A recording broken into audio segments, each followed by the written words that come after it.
নমস্কার, আপনারা দেখছেন স্কাই টিভি বাংলা। আমি আপনাদের সাথে রয়েছি শ্রেয়া। এবার আন্দোলনরত ডাক্তারদের সরাসরি হুঁশিয়ারি তৃণমূল বিধায়ক হুমায়ুন কবিরের। ডাক্তাররা শুধু নিজেদের স্বার্থ দেখলে আমরাও মানুষের স্বার্থ রক্ষায় এবার রাস্তায় নামবো। ডাক্তাররা সরাসরি ভাতা বেতন নিচ্ছেন, মানুষকে পরিষেবা দেওয়ার দায়িত্ব সেই জায়গায় তাদেরই। সেই জায়গায় আমরা হাত দিলে তখন কি হবে? একজনকে ধর্ষণ করে খুন করা হয়েছে, অপরাধীর শাস্তি আমরাও চাই, কিন্তু সেটা নিয়ে দিনের পর দিন পরিষেবা বন্ধ করলে প্রতিরোধের অধিকার আমাদেরও আছে। পাবলিক মরছে, তাতে ডাক্তাররা সুরক্ষিত থাকবে কেন?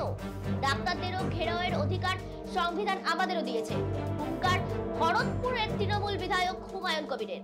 এবার লাভপুর ব্লক তৃণমূল কংগ্রেসের উদ্যোগে ও ইন্দাস অঞ্চল তৃণমূল কংগ্রেসের আহ্বানে তৃণমূল কার্যালয় সংলগ্ন একটি জায়গায় তৃণমূলের পক্ষ থেকে একটি যোগদান সভা অনুষ্ঠিত হয়।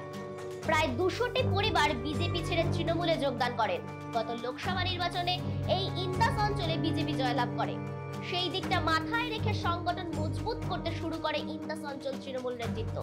তারপরে প্রায় 200টি পরিবার বিজেপি ছেড়ে তৃণমূলে যোগদান করলেন।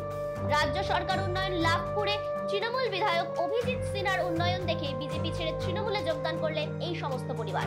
লোকসভা নির্বাচনের আগে কিছু বিক্ষুব্ধ তৃণমূল কর্মী বিজেপিতেও যায়, সেই সব কর্মীরাও তৃণমূলে যোগদান করেন।